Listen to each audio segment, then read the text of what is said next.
Assalamualaikum warahmatullahi wabarakatuh. Hari ini kami akan mempresentasikan akuntansi keuangan menengah 1 dari kelas akuntansi 31R. Saya Balkis Aisyah Handayani dengan NIM 2020 1211034 dan teman saya. Saya Intan Jagita Putri dengan NIM 2020 1211008 dengan teman saya. Saya Latifah Putri Pawitan dengan NIM 2020 1211037. Dosen akuntansi keuangan menengah 1 yaitu Bapak Dr. Sparta, SE, ME, AKCA. Selanjutnya akan dilanjutkan oleh teman saya.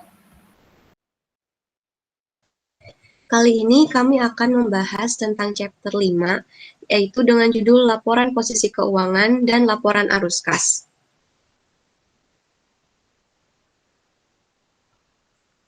Pratinjau di chapter 5 ini, yang pertama, kita akan membahas Statement of Financial Position, di mana yang pertama itu kita akan membahas kegunaan dari laporan posisi keuangan, yang kedua batasan dari laporan posisi keuangan, dan yang ketiga klasifikasi laporan posisi keuangan.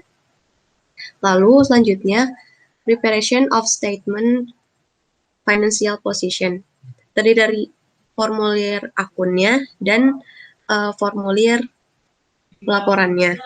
Lalu laporan arus kas, terdiri dari tujuan dari laporan arus kas. Yang kedua ada content of statement of cash flow. Lalu selanjutnya ada persiapan untuk membuat laporan arus kas. Lalu ada kegunaan dari laporan arus kas. Yang terakhir ada informasi tambahan, yaitu terdiri dari notes to the financial statement, technique of disclosure, and other guidelines. Next. Laporan posisi keuangan disebut juga sebagai neraca, melaporkan aset, kewajiban, dan ekuitas perusahaan bisnis pada tanggal tertentu. Laporan keuangan ini memberikan informasi tentang sifat dan jumlah investasi dalam sumber daya perusahaan, kewajiban untuk kreditor, dan ekuitas dalam sumber daya bersih. Oleh karena itu, membantu dalam prediksi jumlah, waktu, dan ketidakpastian arus kas masa depan. Selanjutnya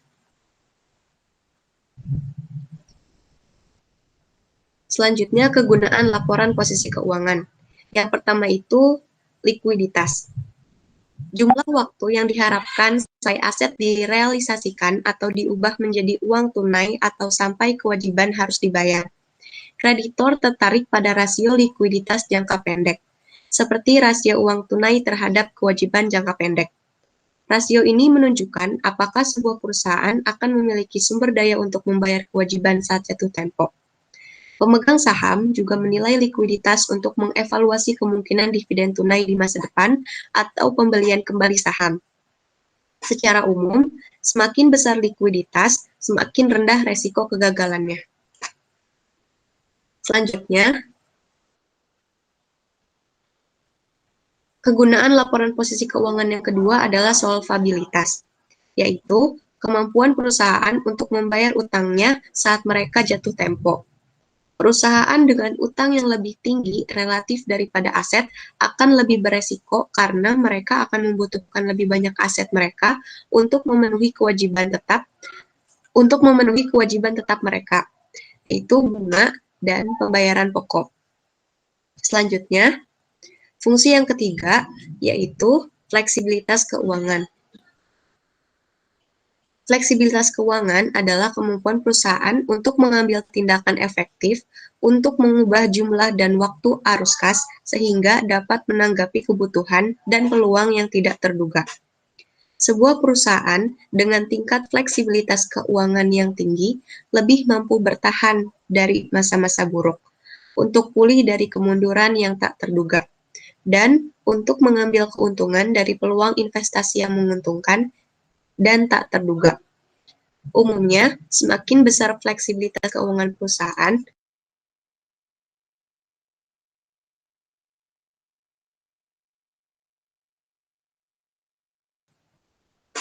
semakin rendah resiko kegagalannya.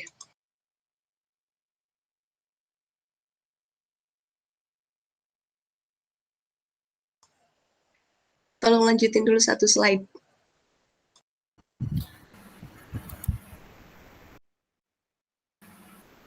Selanjutnya, ada keterbatasan laporan posisi keuangan. Jadi yang pertama, sebagian besar aset dan kewajiban dilaporkan dengan biaya historis. Akibatnya, informasi yang diberikan dalam laporan posisi keuangan sering dikritik karena tidak melaporkan nilai wajar yang lebih relevan. Misalnya, Pemex memiliki minyak mentah dan gas alam yang mungkin menghargai nilainya, namun ia melaporkan peningkatan hanya jika dan ketika menjual aset.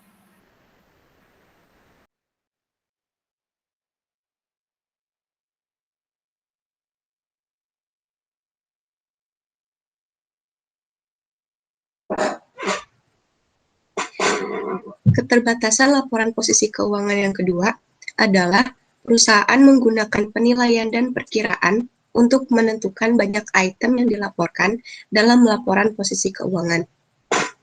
Misalnya, dalam laporan posisi keuangannya, Lenovo memperkirakan jumlah piutang yang akan dikumpulkannya, masa manfaat gudangnya, dan jumlah komputer yang akan dikembalikan di bawah garansi. Selanjutnya, keterbatasan yang ketiga, laporan posisi keuangan tentu menghilangkan banyak item yang bernilai finansial tetapi perusahaan tidak dapat merekam secara objektif. Misalnya, pengetahuan dan keterampilan karyawan Intel dalam mengembangkan chip komputer baru bisa dibilang aset perusahaan yang paling signifikan. Namun, karena Intel tidak dapat mengukur nilai karyawan dan aset tidak berwujud lainnya seperti basis pelanggan, keunggulan penelitian, dan reputasi, ia tidak mengenali barang-barang ini dalam laporan posisi keuangan. Demikian pula, banyak kewajiban dilaporkan dengan cara off-balance sheet. Perusahaan bisa bankrupt jika gagal mengungkapkan kewajiban pembiayaan off-balance sheet tertentu dalam laporan keuangan utamanya.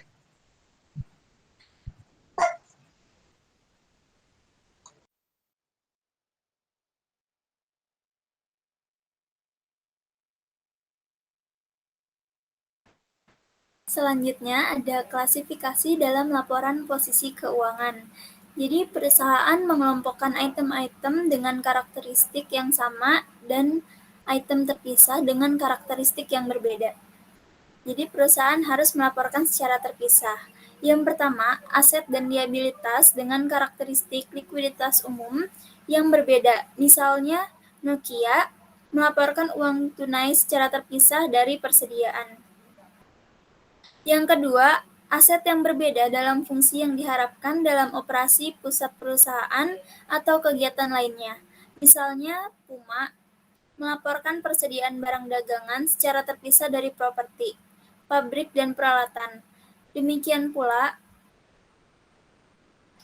perusahaan seperti Marks dan Spencer plc yang menggunakan aset dalam operasinya harus melaporkan aset ini secara berbeda dari aset yang dimiliki. Untuk investasi dan aset yang tunduk pada pembatasan seperti fasilitas sewaan. Yang ketiga, ada kewajiban yang berbeda dalam jumlah, sifat, dan waktunya. Misalnya, Ahold Delhaize harus melaporkan utang secara terpisah dari kewajiban pensiunnya. Selanjutnya ada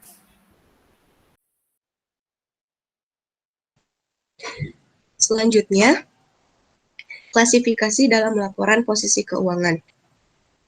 Unsur-unsur laporan posisi keuangan. Yang pertama, ada aset. Sumber daya ekonomi saat ini yang dikendalikan oleh entitas sebagai akibat dari peristiwa masa lalu. Atau sumber daya ekonomi adalah hal yang memiliki potensi untuk menghasilkan manfaat ekonomi. Yang kedua ada liability, yaitu kewajiban entitas saat ini untuk mentransfer sumber daya ekonomi sebagai akibat dari peristiwa masa lalu. Yang ketiga, ekuitas, yaitu sisa bunga dalam aset entitas setelah dikurangi semua kewajibannya. Perusahaan kemudian membagi lebih lanjut item-item ini menjadi beberapa subbagian. Berikut format umum presentasi posisi keuangan. Jadi dibagikan ada aset, ada equity and liabilities. Aset itu terdiri dari non-current asset, yaitu ada investment, property, plant and equipment, intangible asset, dan other asset. Lalu ada juga current asset. Di bagian equity and liabilities, terdiri dari equity. Equity itu ada share capital, share premium, retained earnings, accumulated other comprehensive income, non-controlling interest, dan ada non-current liabilities dan current liabilities. Nah, yang pertama ada aset tidak lancar atau non-current asset. Aset lancar adalah uang tunai dan aset lain yang diharapkan perusahaan untuk dikonversi menjadi uang tunai. Menjual atau mengonsumsi baik dalam 1 tahun atau siklus operasi, mana yang lebih lama. Aset tidak lancar adalah mereka yang tidak memenuhi definisi aset lancar. Itemnya sebagai berikut.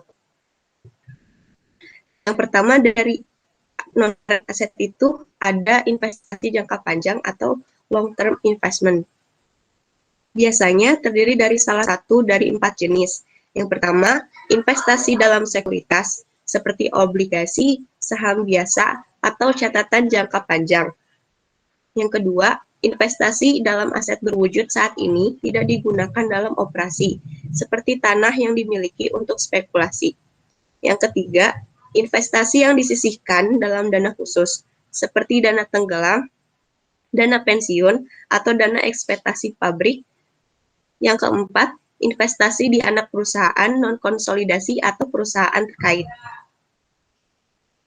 Selanjutnya, perusahaan mengelompokkan investasi dalam surat utang dan ekuitas ke dalam 3 portofolio terpisah untuk tujuan penilaian dan pelaporan. Yang pertama ada held for collection, yaitu surat utang yang dikelola perusahaan untuk mengumpulkan pembayaran pokok dan bunga kontraktual. Lalu ada perdagangan, yaitu surat utang dan ekuitas dibeli dan dipegang terutama untuk dijual dalam waktu dekat untuk menghasilkan pendapatan pada perubahan harga jangka pendek. Lalu yang selanjutnya ada ekuitas non-perdagangan. Sekuritas ekuitas tertentu yang dimiliki untuk tujuan selain perdagangan, misalnya untuk memenuhi persyaratan hukum atau kontrak. Selanjutnya,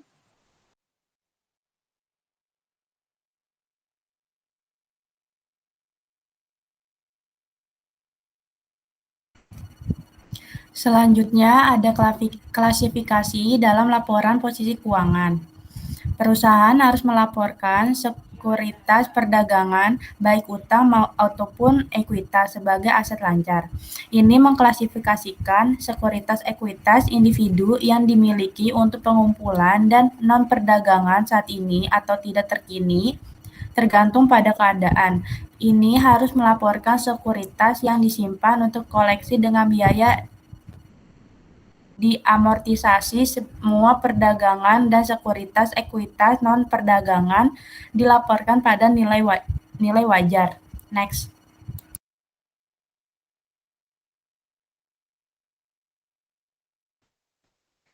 selanjutnya property, plant and equipment atau properti, pabrik, dan peralatan adalah aset nyata dan berumur panjang yang digunakan dalam operasi reguler bisnis. Aset-aset ini terdiri dari properti fisik seperti tanah, bangunan, mesin, furniture, alat, dan buang-buang sumber daya ke mineral.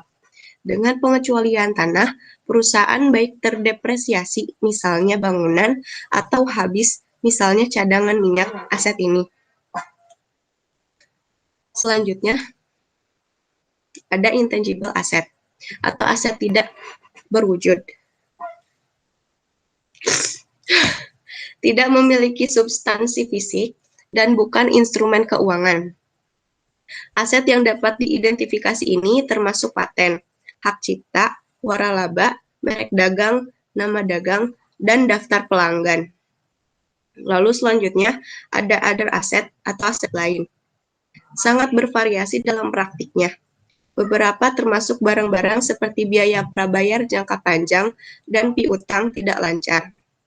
Barang-barang lain yang mungkin disertakan adalah aset dalam dana khusus, properti yang disimpan untuk dijual, dan uang tunai atau sekuritas terbatas. Sebuah perusahaan harus membagi bagian ini untuk memasukkan hanya barang-barang yang tidak biasa yang cukup berbeda dari aset yang termasuk dalam kategori tertentu. Selanjutnya, current asset atau aset lancar. Aset lancar adalah uang tunai dan aset lain yang diharapkan perusahaan untuk dikonversi menjadi uang tunai, dijual, atau dikonsumsi baik dalam 1 tahun atau dalam siklus operasi yang lebih lama. Mana yang lebih lama? Selanjutnya,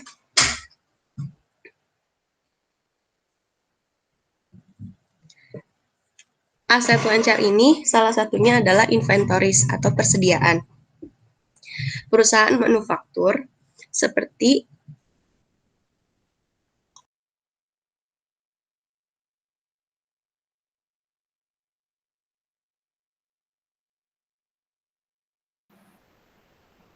Seperti Acer Incorporate atau TWN juga menunjukkan tahap penyelesaian untuk inventaris. Perhatikan bahwa Acer menunjukkan jumlah dalam dolar Taiwan baru dan dolar. Jadi di sini Acer Incorporate in millions, dia current asetnya ada inventories sebesar 40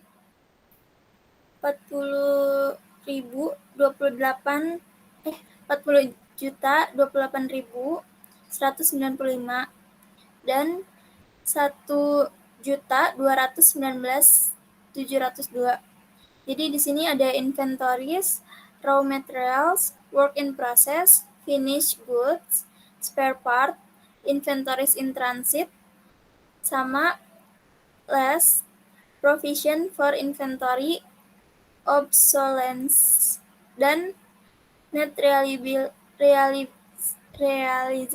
value.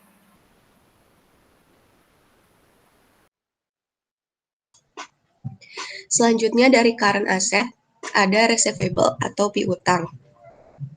Perusahaan harus dengan jelas mengidentifikasi kerugian yang diantisipasi karena piutang tak tertagih.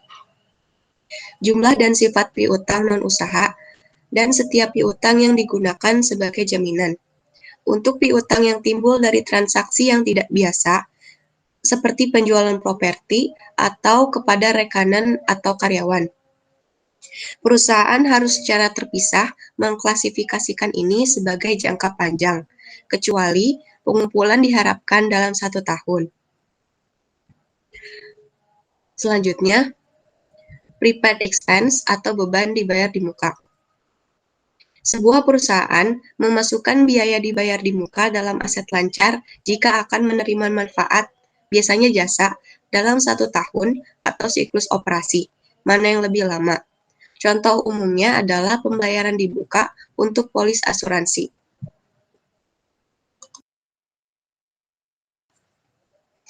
Selanjutnya, short-term investment atau investasi jangka pendek. Perusahaan harus melaporkan sekuritas perdagangan apakah hutang atau ekuitas sebagai aset lancar.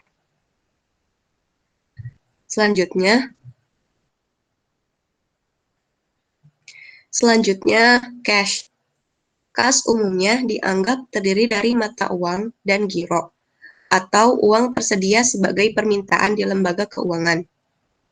Setara kas adalah investasi jangka pendek yang sangat liquid yang akan jatuh tempo dalam waktu 3 bulan atau kurang. Sebagian besar perusahaan menggunakan keterangan kas dan setara kas, dan mereka menunjukkan bahwa jumlah ini mendekati nilai wajar.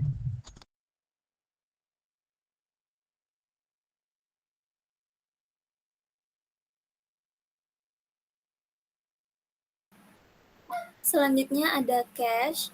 perusahaan harus mengungkapkan batasan atau komitmen apapun yang terkait dengan ketersediaan uang tunai.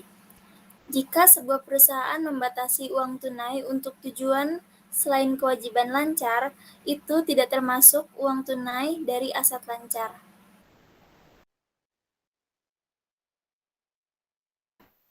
Selanjutnya adalah ekuitas. Bagian ekuitas atau biasa disebut sebagai pemegang saham.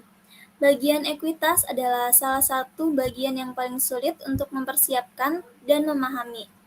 Hal ini disebabkan rumitnya perjanjian saham biasa dan preferen, dan berbagai pembatasan ekuitas yang diberlakukan oleh undang-undang perusahaan, perjanjian kewajiban, dan dewan direktur.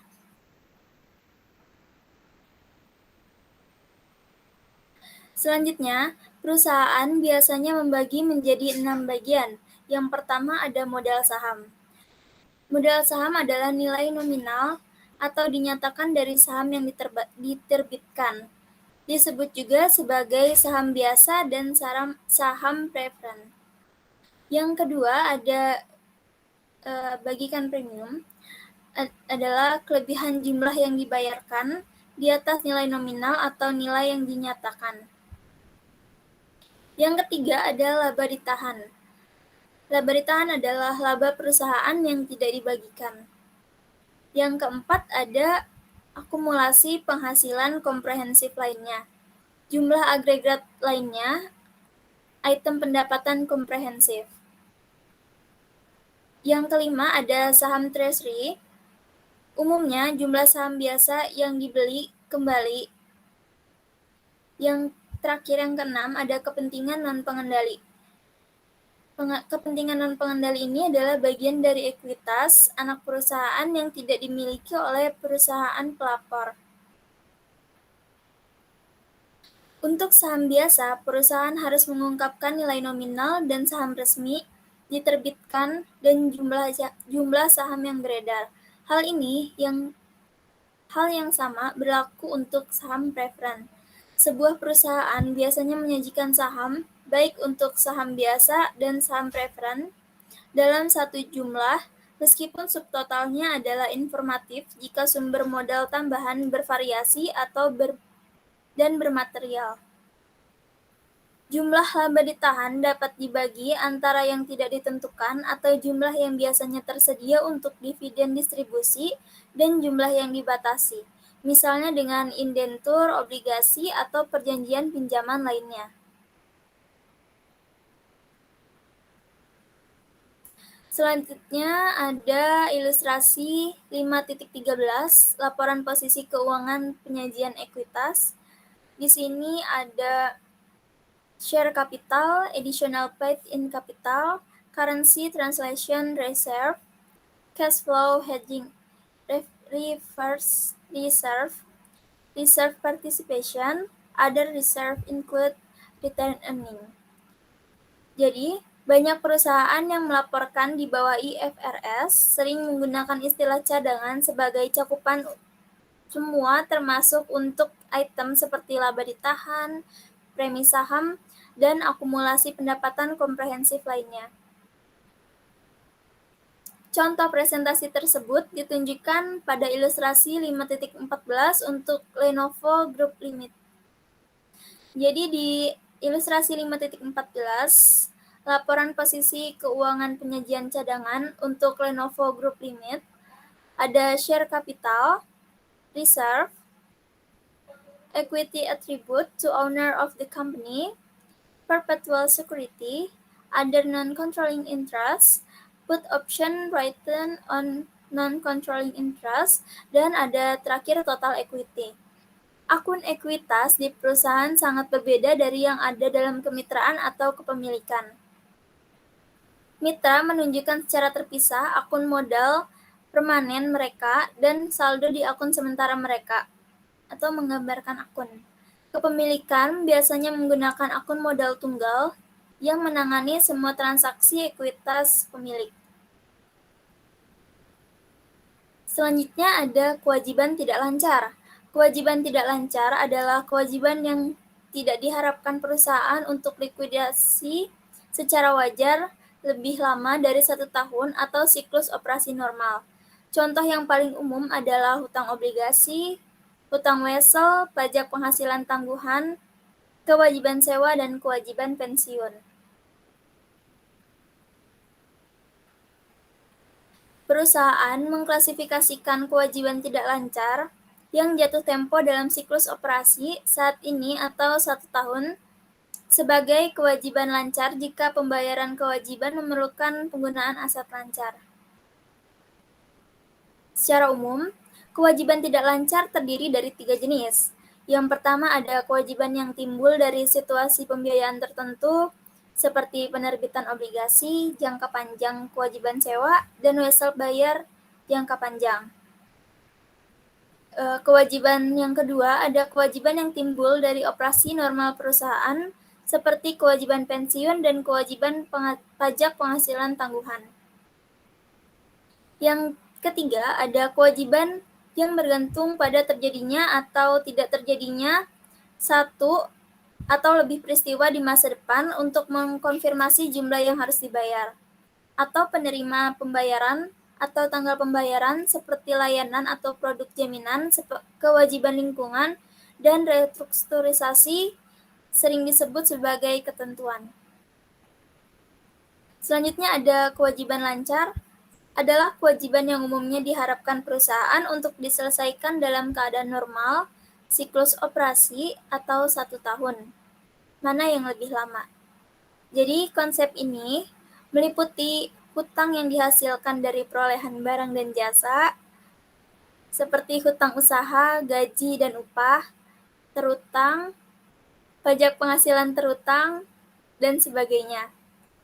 Yang kedua ada penagihan yang diterima di muka untuk penyerahan barang atau pelaksanaan jasa, seperti pendapatan sewa diterima di muka atau pendapatan langganan diterima di muka. Yang ketiga ada kewajiban lain yang likuidasinya akan dilakukan dalam siklus operasi atau 1 tahun, seperti bagian obligasi jangka panjang yang harus dibayar pada periode berjalan, kewajiban jangka pendek yang timbul dari pembelian peralatan atau estimasi kewajiban, seperti kewajiban garansi yang ditunjukkan sebelumnya. Kewajiban yang diestimasi sering juga disebut sebagai provisi. Selanjutnya, perusahaan tidak melaporkan kewajiban lancar dalam urutan yang konsisten. Namun, secara umum, sebagian besar perusahaan biasanya mencantumkan wesel bayar, hutang dagang, atau hutang jangka pendek sebagai item pertama. Pajak penghasilan hutang atau kewajiban lancar biasanya dicantumkan terakhir. Misalnya, pada Siemens, bagian kewajiban lancar pada ilustrasi 5.16. Kewajiban lancar mencakup pos-pos seperti wesel dagang dan wesel dan non-usaha dan utang usaha. Uang muka diterima dari pelanggan, dan utang jangka panjang yang jatuh tempo dalam 1 tahun jika jumlahnya material. Perusahaan mengklasifikasikan pajak penghasilan dan item akrual lainnya secara terpisah.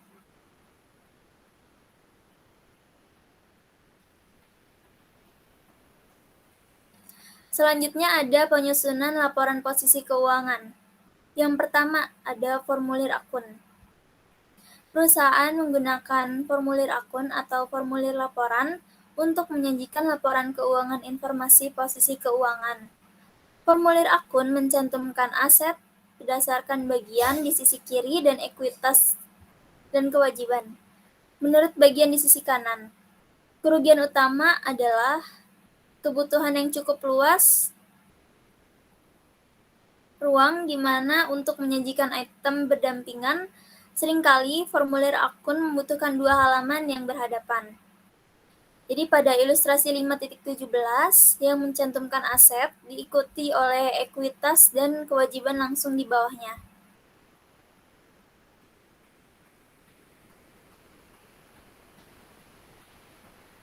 Selanjutnya ada laporan arus kas. Laporan arus kas menunjukkan bahwa elemen penting dari tujuan pelaporan keuangan adalah menilai jumlah, waktu, dan ketidakpastian arus kas. 3 laporan keuangan yang telah kita lihat jadi laporan laba rugi atau laporan laba rugi komprehensif, laporan perubahan ekuitas, dan laporan posisi keuangan semuanya menyajikan beberapa informasi tentang arus kas dari suatu perusahaan selama satu periode. Tetapi mereka melakukannya sampai batas tertentu. Di sini ada dua bagian. Yang pertama, tujuan laporan arus kas dan isi laporan arus kas. Jadi tujuan laporan arus kas, untuk mencapai tujuan tersebut, pernyataan arus kas melaporkan hal-hal berikut. Yang pertama ada efek kas dari operasi selama satu periode. Yang kedua ada investasi transaksi. Yang ketiga transaksi pembiayaan. Dan yang keempat, kenaikan atau penurunan bersih kas selama periode tersebut. Pada isi laporan arus kas, terdiri dari aktivitas operasi melibatkan efek kas dari transaksi yang masuk ke dalam penentuan batas pemasukan. Yang kedua, kegiatan investasi termasuk membuat dan menagih pinjaman dan memperoleh dan melepaskan investasi baik utang dan ekuitas, properti, pabrik, dan peralatan. Yang ketiga, ada aktivitas pendanaan melibatkan pos kewajiban dan ekuitas. Mereka termasuk A. Memperoleh sumber daya dari pemilik dan memberi mereka pengembalian investasi mereka. Dan B. Meminjam uang dari kreditur dan membayar kembali jumlah yang dipinjam. Selanjutnya di sini ada penyusunan laporan arus kas. Jadi di sini ada tabel pertama nih, ada statement of cash flow.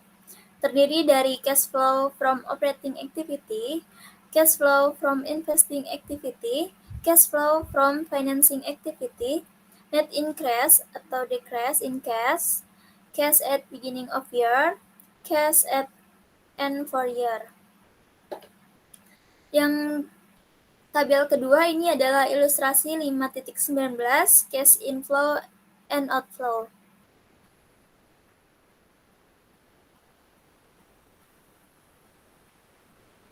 Selanjutnya ada grafik. Ada dua grafik, kita disuruh memperhatikan arus kas grafik itu. Jadi, seperti yang ditunjukkan pada grafik, pertumbuhan laba per saham EPS IBM cukup stabil, tetapi arus kas bebas sedang menurun.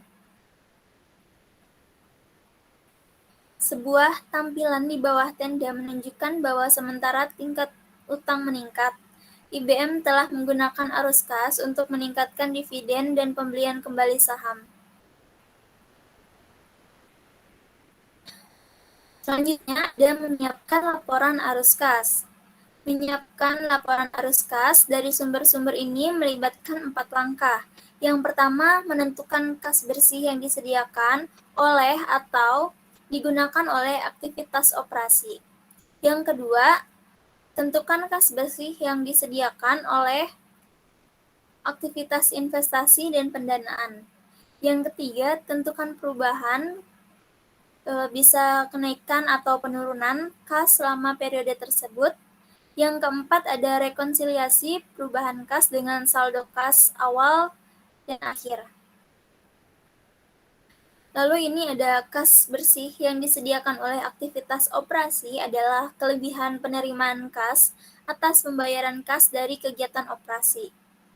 Untuk melakukannya, mereka menambah atau mengurangi dari laba bersih item-item dalam laporan laba rugi yang peningkatan piutang usaha mencerminkan peningkatan pendapatan non-kas sebesar $41.000 dan kenaikan utang usaha mencerminkan kenaikan non-kas sebesar $12.000 dalam biaya.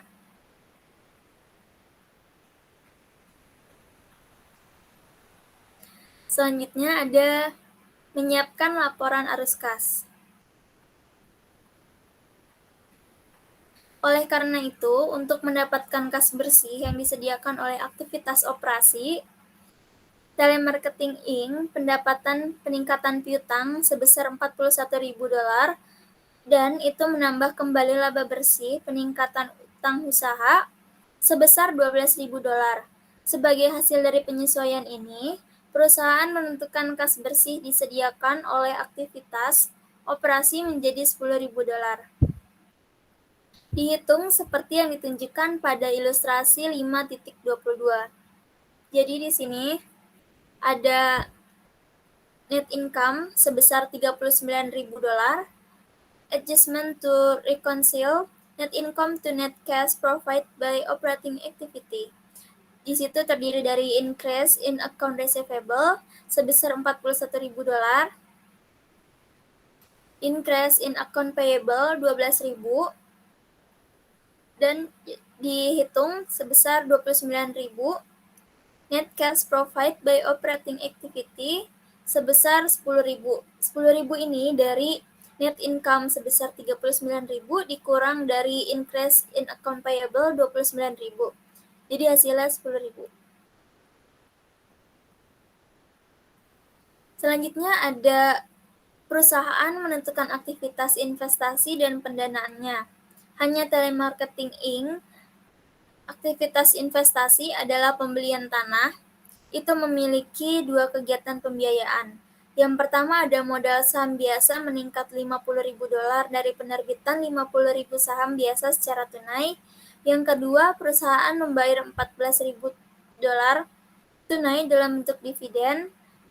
Mengetahui jumlah yang disediakan atau digunakan oleh operasi, investasi, dan aktivitas pendanaan, perusahaan menentukan kenaikan bersih kas.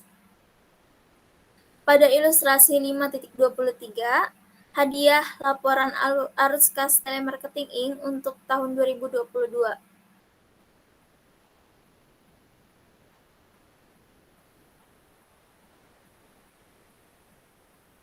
Selanjutnya akan dibacakan oleh teman saya.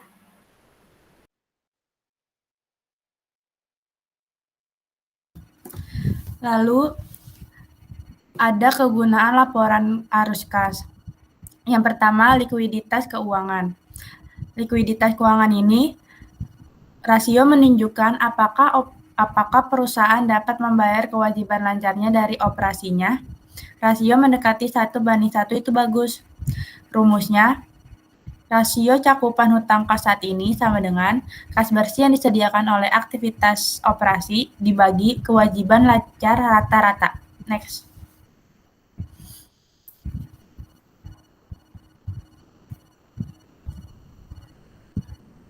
Yang kedua, fleksibilitas keuangan.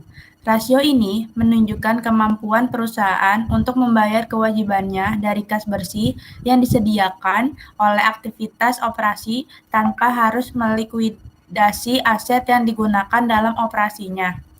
Rumusnya, cash debt coverage sama dengan net cash provided by operating activities dibagi average total liabilities. Next. Yang ketiga, arus kas bebas. Arus kas bebas ini adalah jumlah arus kas bebas yang dimiliki perusahaan. Ia dapat menggunakan arus kas ini untuk membeli investasi tambahan, menghentikan utangnya, membeli saham treasury, atau sekedar menambah likuiditasnya. Perhitungan penggunaan laporan keuangan arus kas bebas ini adalah kas bersih yang disediakan oleh aktivitas operasi dikurang belanja modal dikurang dividen tunai sama dengan arus kas bebas. Next. Lalu arus kas bebas ini, jumlah arus kas diskresioner yang dimiliki perusahaan untuk membeli investasi tambahan, menghentikan utangnya, membeli saham treasury, atau sekedar menambah likuiditasnya. Di sini ada Nestor Company dengan beberapa jurnal, ada net cash provided by operating activities itu 411.750, less dikurangi capital expenditures 252.500, dikurang dividends 19.800 itu jadinya dapat free cash flow atau arus kas bebas sejumlah 139.450. Next. Lalu ada laporan keuangan dan catatan. IFRS mengharuskan laporan keuangan yang lengkap disajikan setiap tahun. Terdiri sebagai berikut. Yang pertama, laporan posisi keuangan pada akhir periode. Yang kedua, laporan laba rugi komprehensif untuk periode yang akan disajikan selain sebagai berikut. Yang pertama, A. 1. Laporan laba rugi komprehensif. Yang B. Laporan laba rugi terpisah dan laporan laba rugi komprehensif. Dalam situasi ini, laporan laba rugi disajikan terlebih dahulu. Yang ketiga, laporan perubahan ekuitas. Yang keempat, laporan arus kas. Dan yang terakhir, yang kelima, catatan yang terdiri dari ikhtisar, kebijakan akuntansi signifikan, dan informasi penjelasan lainnya. Next. Lalu yang ketiga, ada kebijakan akuntansi dari laporan keuangan dan catatan. Yang pertama, prinsip dasar, konvensi, aturan, dan praktik khusus yang diterapkan oleh perusahaan dalam menyusun dan menyajikan informasi keuangan. Yang kedua, catatan pertama umumnya berjudul ringkasan kebijakan akuntansi penting. Next. Di sini ada ilustrasi accounting policy intangible asset dan accounting policy kebijakan keuangan dari property, plant, dan equipment. Next. Lalu ada catatan tambahan atas laporan keuangan. Dalam banyak kasus, IFRS membutuhkan pengungkapan yang spesifik. Misalnya, menggunakan laporan posisi keuangan sebagai contoh, pengungkapan catatan meliputi yang pertama, barang-barang properti, pabrik, dan peralatan dipilah ke dalam klausa seperti tanah, bangunan, dan lain-lain. Dalam catatan dengan akumulasi penyusutan terkait yang dilaporkan jika memungkinkan. Yang kedua, piutang dibedakan menjadi jumlah piutang dari pelanggan dagang, piutang pihak berelasi, pembayaran di muka, dan jumlah lainnya. Yang ketiga, persediaan dipilah-pilah ke dalam klasifikasi seperti klasifikasi barang dagangan, perlengkapan produksi, barang dalam proses, dan barang jadi. Yang keempat, provisi dibedakan menjadi provisi imbalan kerja dan pos lainnya. Next. Lalu ada teknik pengungkapan. Dibagi menjadi dua, ada penjelasan, yang pertama penjelasan dalam kurung, yang kedua lintas referensi dan item kontrak. Yang kedua pedoman lainnya ada 3, itu pengaturan mati, konsistensi, dan presentasi yang adil. Next.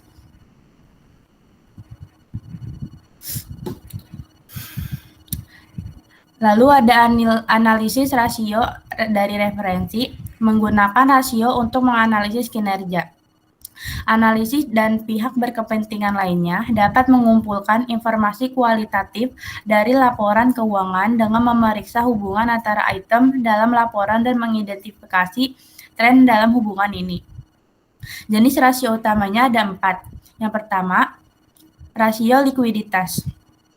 Ukuran kemampuan jangka pendek perusahaan untuk membayar kewajiban yang jatuh tempo. Yang kedua, rasio aktivitas, yaitu mengukur seberapa efektif perusahaan menggunakan asetnya. Yang ketiga, rasio profitabilitas, yaitu ukuran tingkat keberhasilan atau kegagalan perusahaan atau divisi tertentu untuk periode waktu tertentu. Yang keempat, rasio kecakupan, yaitu ukuran tingkat perlindungan bagi kreditur dan investor jangka panjang. Next. Di sini ada analisis rasio referensi. Yang pertama, yang di sini ada dibagi 3, ada ratio, formula, dan tujuan digunakan. Ratio yang pertama liquidity. Yaitu ada yang pertama current ratio, rumusnya current asset dibagi current liability. Itu dia make sure short term debt paying ability. Yang kedua, asset test ratio, rumusnya cash short term investment and receivable net dibagi current liabilities. Yang ketiga, debt coverage ratio. Rumusnya net cash provided by operating activities dibagi average current liabilities.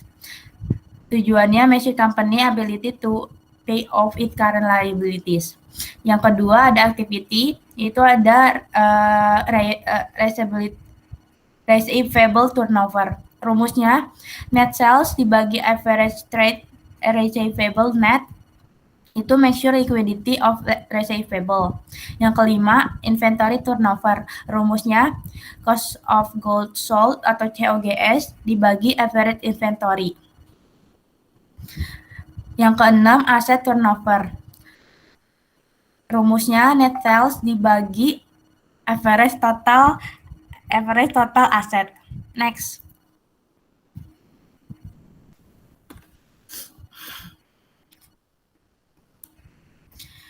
Yaitu yang ketiga ada profitability. Yang ketujuh, profit margin on sales. Rumusnya net income dibagi net sales. Dengan tujuan meyakinkan net income generate by each dollar of sales. Yang kedelapan, return on asset. Rumusnya net income dibagi average total assets.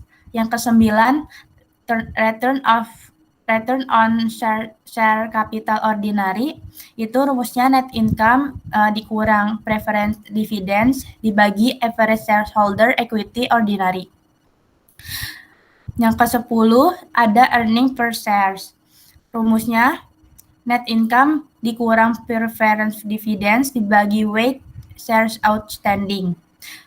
Yang ke-11 ada price earnings ratio, rumusnya market price of shares dibagi earning per shares. Yang ke-12 payout ratio, itu rumusnya cash dividend dibagi net income. Tujuannya make sure percentage of earnings distribute in the form of cash dividends. Next. Yang keempat, itu ke-13, yaitu rasionya debt to total asset. Rumusnya total debt dibagi total asset. Yang ke-14, times interest earned. Rumusnya income before interest expense and tax dibagi interest expense.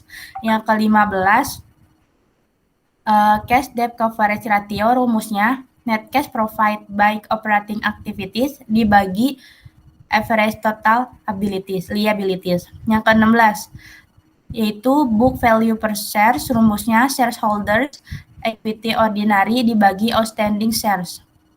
Yang ke-17 itu free cash flow. Rumusnya net cash provided by operating activities dikurang capital expenditures dikurang dividends. Next.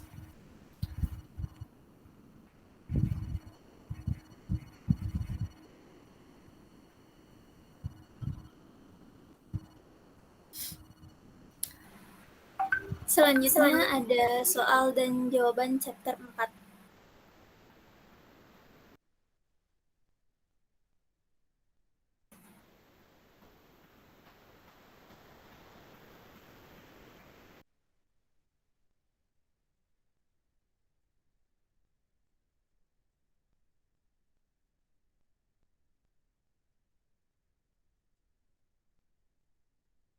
Adalah E4.15 LO35 tentang comprehensive income. Gartner AG reported the following for 2022. Net sales sebesar 1.200.000. Cost of goods sold sebesar 720.000 dan selling and administrative expense sebesar 320.000. and an unrealized holding gain on non-trading equity securities. Instruction: prepare a statement of comprehensive income using the two-statement format. Ignore income tax and earnings per share. Jadi kita disuruh bikin laporan laba rugi komprehensif memakai format laporan yang dua itu, memakai two statement format. Nah, jadi dipisah antara income statement sama comprehensive income statement. Nih, tabel yang pertama yang sebelah kiri itu untuk laporan laba ruginya. Ada sales revenue sebesar 1.200.000. Lalu COGS sebesar 720.000. Dikurangin sales revenue dikurang COGS sama dengan gross profit, yaitu 480.000. Lalu selling and administrative expense sebesar 320.000 dikurangi antara gross profit dan selling and administrative expense menjadi net income sebesar 160.000. Lalu tabel yang kedua kita buat comprehensive income statement. Net income yang berasal dari tabel pertama yang sudah kita hitung sebesar 160.000 itu ditaruh lagi di tabel yang untuk comprehensive income statement. Lalu tambahkan other comprehensive income yang terdiri dari unrealized holding gain on non-trading equity securities sebesar 15.000. Nah, itu ditambahkan net income ditambah other comprehensive income. Jadi, menghasilkan comprehensive income sebesar 175.000.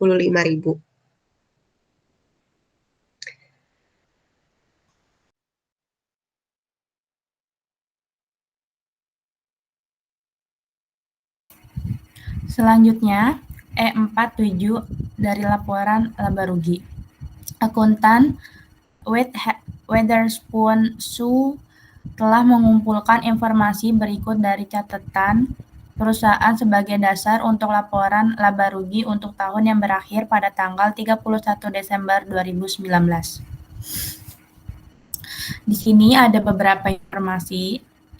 Yang pertama ada pendapatan sewa 29.000, yang kedua beban bunga 18.000, yang ketiga keuntungan yang belum direalisasi pada ekuitas non perdagangan sekuritas bersih jika pajak itu 31.000.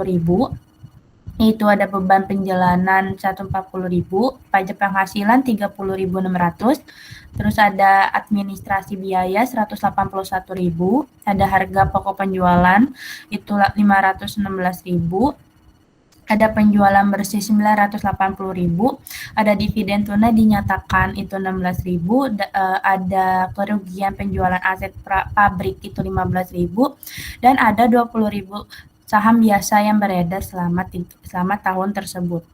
Instruksi pertama, siapkan laporan laba rugi. Siapkan laporan laba rugi komprehensif menggunakan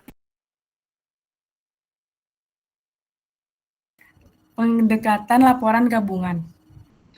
Yang kedua, siapkan laporan laba rugi komprehensif menggunakan pendekatan dua laporan. Yang ketiga, format mana yang Anda sukai. Next.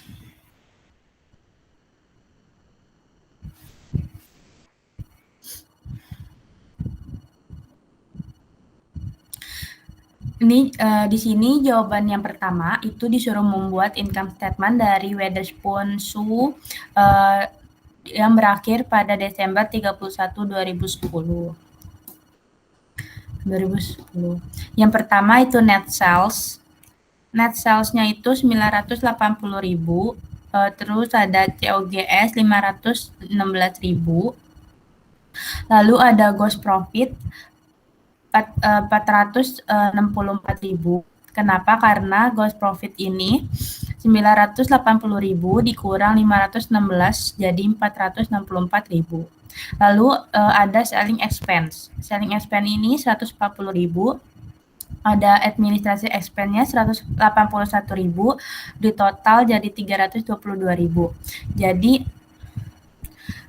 total gross profit amat itu jadinya didiamin dulu, terus lalu ada other income and expense, jurnal di dalamnya rental revenue-nya 29.000, loss on sale of land asset-nya 15.000 itu minus.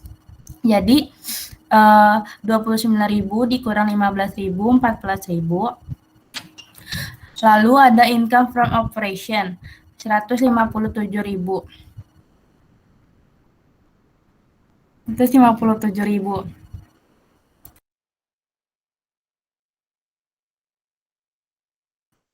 Lalu ada interest expense 18.000. Jadi income before income tax-nya 14.000 ditambah 157 dikurang 18.000 jadi 139.000. Lalu ada income tax dimasukin jadi 30.600, net income-nya jadi 139.000 dikurang 30.600, 108.400. Other comprehensive income-nya itu ada unrealized gain on securities net of tax itu 31.000. Jadi comprehensive income-nya 139.400 itu dari 108.400 ditambah 31.000. Lalu di sini kita masukin earning per shares $92 dari mana? Itu dari 108.400 dibagi 20.000 dari lembar saham sebelumnya di informasi tersebut jadi $92. Next. Jawaban yang kedua, yang B itu menentukan comprehensive income statement dari pernyataan income statement sebelumnya itu sama. Ada net sales, COGS, gross profit, sampai net income dan earning per share-nya sama $92. Jadi kita ditambahin menambahkan dan mencari comprehensive income statement-nya gimana. Jadi ditulis di sini net income-nya 108.400 dan other comprehensive income-nya ada unrealized gain on securities-nya itu 31.000, jadi comprehensive income-nya 139.400. Jadi begini untuk menulis laporan comprehensive income statement. Next. Sebelumnya jawaban nomor 3 mohon di next sebelumnya. Lagi di soal soal nomor 3 jawabannya ada di sini. Format mana yang Anda sukai dalam membahas kedua laporan tersebut? Jawabannya, laporan gabungan memiliki keuntungan karena tidak memerlukan pembuatan laporan keuangan baru, namun mengubur laba bersih sebagai subtotal pada laporan dianggap merugikan. Next. Selanjutnya, soal selanjutnya dibacakan oleh teman saya. Oke, jadi soal selanjutnya itu soal P4.7, L4 dan 5. Jadi, laporan laba ditahan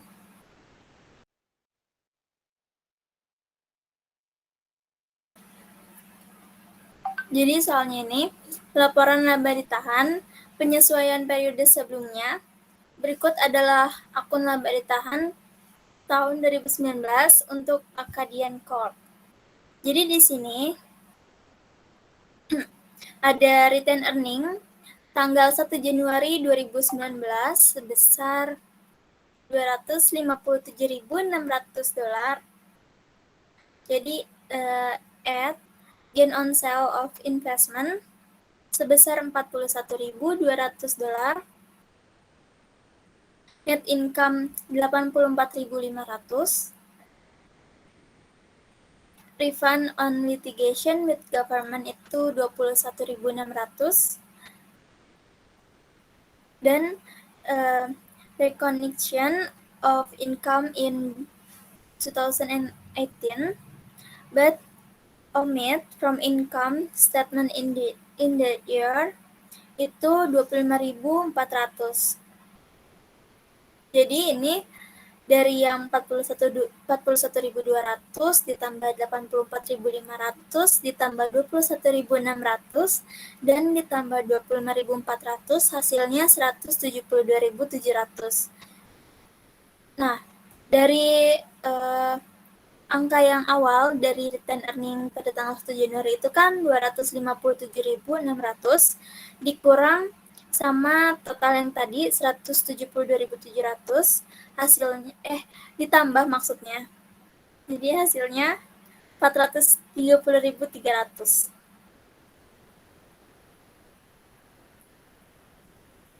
Selanjutnya ada deduct-nya loss on discontinue operation sebesar 35.000,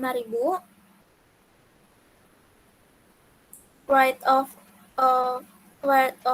of goodwill 60.000, cumulative effect on income of prior years in changing from average cost to FIFO inventory valuation in 2019 23.200 dan cash dividend declared itu sebesar 32.000.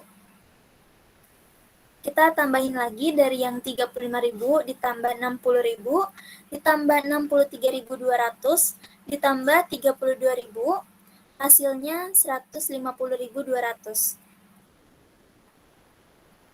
Jadi instruksinya menyiapkan laporan laba ditahan yang dikoreksi. Abaikan efek pajak penghasilan, persediaan FIFO digunakan pada tahun 2019 untuk menghitung laba bersih. Yang B, menyatakan di mana item yang tidak muncul dalam laporan laba ditahan yang dikoreksi harus ditampilkan.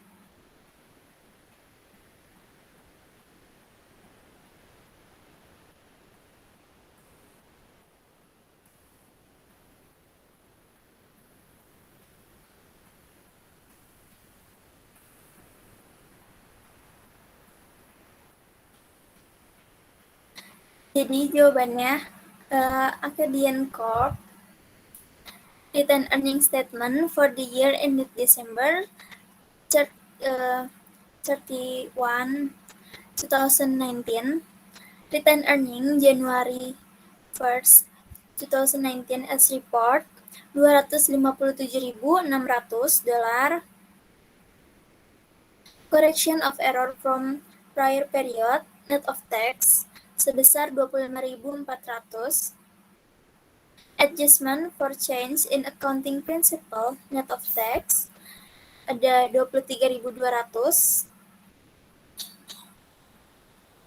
return earning January 1st, 2019 as adjust itu 259.800 dari 254.400 yang koreksi of error itu dikurang 23.200 hasilnya kan 2.200. Nah, 2.200 ini dikurangi dari 257.600. Jadi hasilnya itu 259.800. Selanjutnya ada net income. 52.300 dikurangi cash dividend declared sebesar 32.000, hasilnya itu 20.300. Dan return earning Desember 31, 2019 sebesar 280.100. Kenapa hasilnya 280.100? Karena ini 259.800 ditambah hasil yang return earning yang cash dividend itu 20.300. Jadi hasilnya teh 280.100. Di sini ada notnya 52.300 sama dengan 84.500 ditambah 41.200 ditambah 21.600 dikurang 35.000 dikurang 60.000. Untuk jawaban yang B, dari soal menyatakan di mana item yang tidak muncul dalam laporan laba ditahan yang dikoreksi harus ditampilkan. Jadi untuk jawaban yang B itu ada 3.